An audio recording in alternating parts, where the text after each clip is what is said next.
Evangelho de Marcos, capítulo 12, do versículo 28 ao versículo 30. A Bíblia diz assim: chegando um dos escribas que ouviu a discussão entre eles e viu que Jesus tinha dado uma boa resposta, perguntou-lhe: qual é o principal de todos os mandamentos? Jesus respondeu: o principal é: escute, ó Israel, o Senhor, nosso Deus, é o único Senhor. Ame o Senhor seu Deus de todo o seu coração, de toda a sua alma, de todo o seu entendimento e com toda a sua força. Novamente o versículo 30. Ame o Senhor seu Deus de todo o seu coração, de toda a sua alma, de todo o seu entendimento e com toda a sua força. Nós somos chamados pelo Senhor a amá-lo com todo o nosso ser. Todo o nosso ser. Não uma parte de nós. Não apenas nos cultos, aos fins de semana. Não apenas quando nós nos sentimos encorajados a isso. Não apenas quando nós estamos em situações difíceis. Não apenas quando nós temos motivos para celebrar. Assim, todo o tempo, com toda a nossa vida. Com toda a nossa vida, nós somos chamados a amar o Senhor.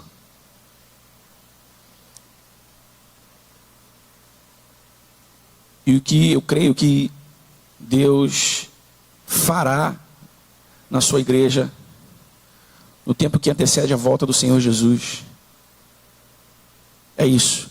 É restaurar o amor genuíno e completo da sua noiva, pelo noivo, pelo amado da nossa alma. E se nós queremos ser restaurados pelo Senhor, para amá-lo com todo o nosso ser, nós precisamos voltar os nossos olhos à sua palavra. Voltar os nossos olhos a essa declaração, talvez a declaração mais enfática, mais poderosa de Jesus.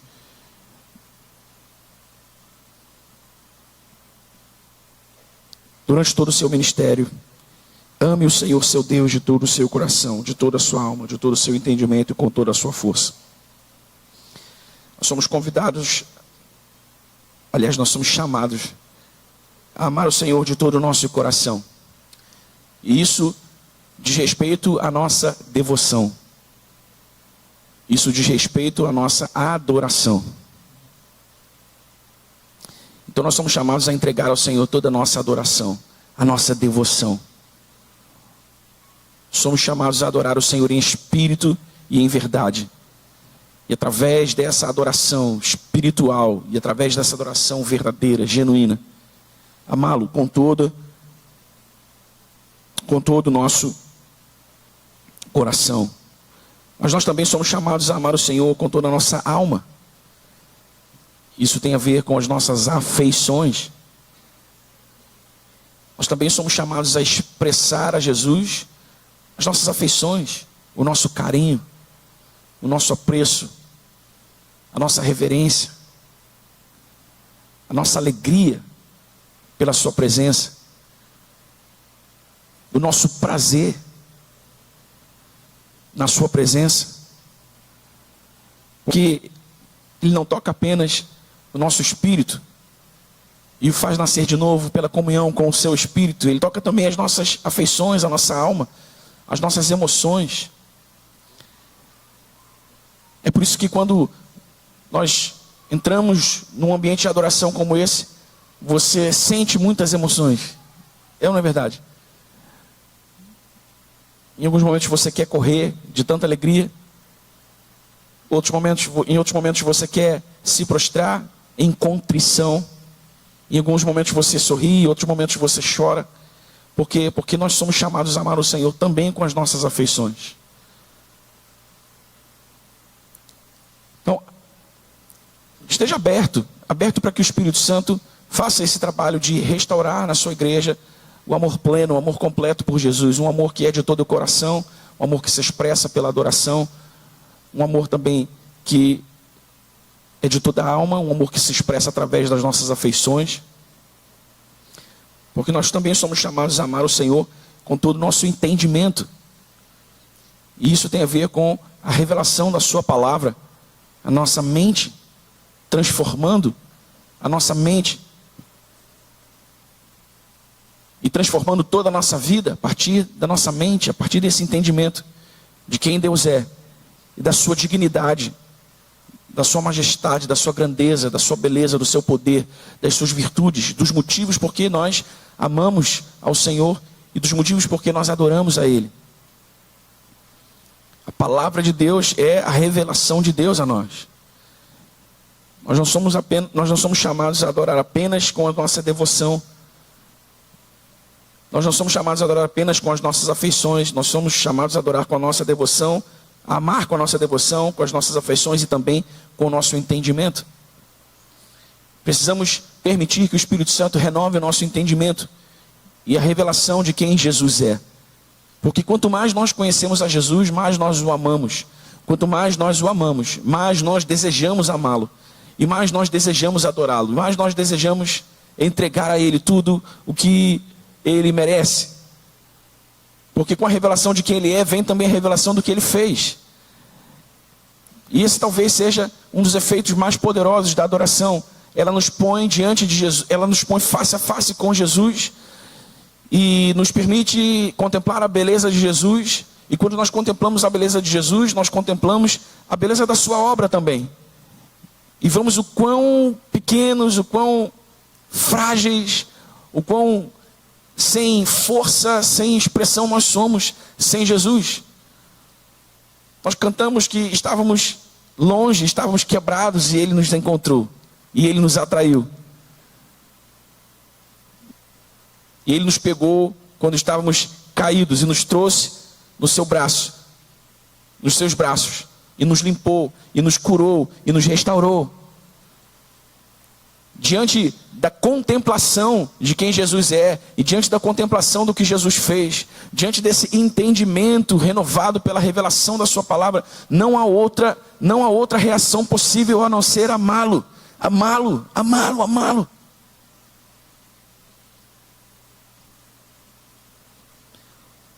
Hoje mais cedo, enquanto a gente almoçava, eu conversava com a Érica, nós conversávamos sobre a obra do Espírito Santo que nos convence da nossa condição espiritual e da nossa necessidade de Deus. Esse é o único motivo por que alguém deve entregar a sua vida a Jesus. Porque ouviu o Espírito Santo. Porque o Espírito Santo o revelou, a sua condição sem Deus e a sua necessidade de Deus. Nós vimos a Deus porque reconhecemos a nossa condição de pecadores e porque reconhecemos e que precisamos de arrependimento e que precisamos da sua graça, da sua misericórdia. Isso acontece por causa da revelação de Deus através da sua palavra, da verdade do Evangelho, transformando o nosso entendimento. Então nós estamos chamados também a amar com todo o nosso entendimento. E por fim, nós também somos chamados a amar com toda a nossa força. Isso tem a ver com o nosso serviço. Porque quando nós reconhecemos quem Jesus é, e quando nós estamos diante da sua beleza, da majestade da sua glória, e nós o amamos com toda a nossa devoção, com toda a nossa adoração, o amamos com as nossas afeições, expressamos os nossos sentimentos por Ele. Quando a nossa mente é renovada pela revelação da palavra, e nós também o amamos com o nosso entendimento, tudo que nós podemos fazer é servi-lo. Servi-lo. Servi-lo.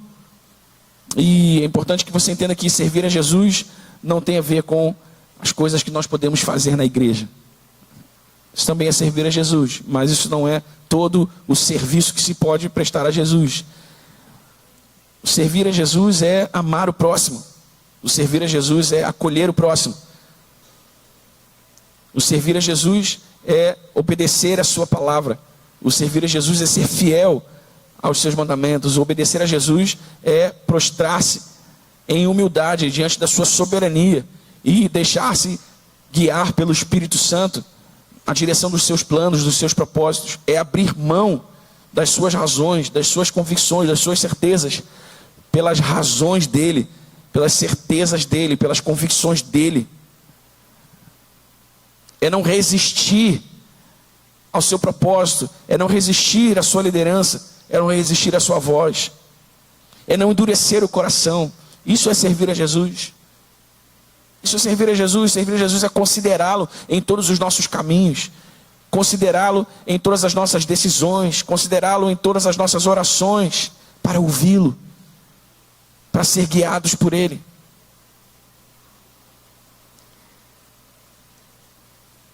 Então abra o seu coração e deixa o Espírito Santo renovar, deixa o Espírito Santo restaurar o seu amor por Deus.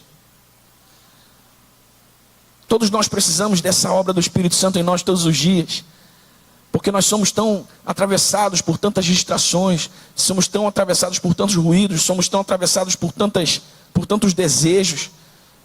Muitas vezes a nossa mente é assaltada por tantos pensamentos indesejáveis, por tantos desejos reprováveis a Deus.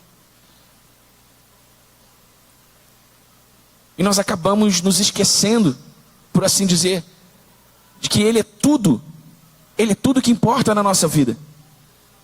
Porque sem Ele, nós estávamos perdidos, quebrados, falidos, condenados à morte eterna. Mas por causa dele nós estamos aqui agora. Limpos, lavados, remidos, perdoados, curados. Nós não podemos nos esquecer disso. E precisamos dar a Ele todo o amor que Ele merece. Todo amor que Ele merece. Muitas vezes eu conversei com Deus sobre o amor ser um mandamento. Por que o amor é um mandamento? Porque se o amor, para ser amor, precisa ser livre, ninguém ama porque está com a faca no pescoço, está sendo obrigado a amar. Não é isso? Não é assim? Ninguém te obriga a amar ninguém. Mas então por que Deus determinou que o amor fosse um mandamento? Que o amor a Ele sobre todas as coisas fosse um mandamento? Porque Ele sabia, do alto da sua onisciência, Ele sabia que a nossa carnalidade, a nossa humanidade, a nossa natureza carnal, não ama de livre e espontânea vontade. A nossa natureza carnal ama com interesse, ama esperando uma recompensa, ama esperando uma restituição. Por mais que você diga, não, Daniel, eu não amo assim. No fundo, todos nós sabemos que o nosso amor, ele quase sempre está condicionado. Então Jesus diz, olha, não é como você ama na sua carnalidade, na sua humanidade. É com todo o seu coração, é com toda a sua alma, é com todo o seu entendimento, é com toda a sua força. Todo o seu amor, todo o seu amor. Eu não quero parte do seu amor. Eu não quero um pouco do seu amor, eu quero todo o seu amor. Porque eu te amei com um amor eterno. Porque eu te amei com um amor inteiro. Porque eu te amei com um amor completo. João 3,16, talvez o versículo mais famoso de toda a Bíblia, diz que porque Deus amou o mundo de tal maneira. Tal maneira. Essa expressão tal maneira, ela serve para indicar uma medida ilimitada. Não havia uma palavra que pudesse quantificar precisamente o amor de Deus por nós. Então, o escritor escreveu de tal maneira que entregou o seu Filho por nós, para que todo aquele que nele crê não morra, mas tenha a vida eterna. Então esse mandamento é um mandamento que nós cumprimos com alegria. Esse mandamento é um mandamento que nós obedecemos com alegria. Não nos custa obedecer a esse mandamento, porque nós reconhecemos o que Jesus fez, porque nós reconhecemos o amor de Deus por nós em Cristo, e nós queremos amá-lo de volta por isso. Amém, meu irmão? Não deixe que o seu coração seja tomado pelos prazeres, pelos pensamentos, pelos desejos, pelas ambições, pelos anseios desse mundo. Mas deixe que o Espírito Santo restaure o seu amor por Deus, renove o seu amor por Deus, para que você o ame com todo o seu coração, para que você o ame com toda a sua alma, para que você o ame com todo o seu entendimento e com toda a sua força, para que você o ame com toda a sua adoração, para que você o ame com todos os seus sentimentos, para que você o ame com todo o seu entendimento, a sua mente renovada pela palavra, e para que você também o sirva, o ame com o seu serviço. Amém, meu irmão? Esse é o primeiro e o mais importante mandamento de Deus para todos nós. Então eu quero, ainda que muito brevemente, encorajar você nessa noite a abrir o seu coração e dizer: Espírito Santo, vem e renova em mim, vem e restaura em mim o meu amor por Jesus. Amém, meu irmão? Por quê? Porque tudo aquilo ou aqueles a quem nós amamos recebem a nossa atenção, recebem o nosso tempo. É ou não é? A gente investe tempo com as pessoas que a gente ama. A gente dá atenção para as pessoas que a gente ama. E muitas vezes nós cantamos na igreja que amamos a Jesus, mas Jesus tem tão pouco de nós ao longo de toda a semana. Jesus tem tão pouco da nossa atenção, Jesus tem tão pouco do nosso tempo, Jesus tem tão pouco da nossa adoração ao longo da semana. É por isso que o Espírito Santo precisa restaurar o nosso amor por Ele. Por isso que o Espírito Santo precisa renovar o nosso amor por Ele. Porque eu repito o que eu já disse aqui algumas vezes, nas últimas semanas: momentos de adoração como esse não devem estar restringidos ao culto que nós prestamos como comunidade de fé, nesse ambiente, nesse lugar físico, geográfico. Nós podemos e devemos criar esse ambiente de adoração em todo lugar onde nós estivermos, porque todo ambiente de adoração genuíno é criado, ele nasce do amor por Jesus. Ele nasce do amor por Jesus. Por isso a adoração tem um papel tão importante nessa restauração do Espírito Santo. Porque por meio das canções nós vamos refletindo naquilo que vamos cantando, e vamos cantando mais, e vamos cantando mais, e vamos refletindo, e essas verdades vão enchendo a nossa mente, e nós queremos explodir. Quando nós entendemos a verdade que nós estamos cantando, nós queremos explodir. Por isso que a adoração tem um papel tão importante nessa restauração do Espírito Santo, do amor da igreja, do amor dos filhos de Deus por Jesus. Então, em nome de Jesus, que essa semana seja uma semana de amor, que essa semana seja uma semana para amar profundamente a Jesus. Amém, irmão? Amar profundamente a Jesus com a sua adoração, amar profundamente a Jesus com as suas afeições, com os seus sentimentos, amar profundamente a Jesus com o seu entendimento, desde que a palavra de Deus renove a sua mente e te mostre quem Jesus é, e amar ao Senhor com toda a sua força, com o seu serviço. Amém? Amém. A esperança da glória, Cristo em nós, é o motivo da nossa adoração, é o motivo do nosso louvor, é o motivo do nosso amor, expresso, manifesto, em todos os nossos gestos, os nossos movimentos, as nossas palavras. Então que o Espírito Santo nos abençoe nessa noite, para que a nossa semana seja uma semana de uma profunda reflexão e uma genuína manifestação de amor por Jesus, em todas as áreas da nossa vida, todos os dias da semana, durante todo o tempo em que nós estivermos respirando. Que o Senhor Jesus receba o nosso amor, que o Senhor Jesus receba o nosso louvor e a nossa adoração. Amém, irmão? Você pode cantar, você pode simplesmente orar, você pode levantar as suas mãos, você pode falar, você pode sorrir, você pode orar, mas faça alguma coisa e expresse o seu amor por Jesus. Amém? Que seja uma semana de manifestarmos profundamente o nosso amor por Jesus.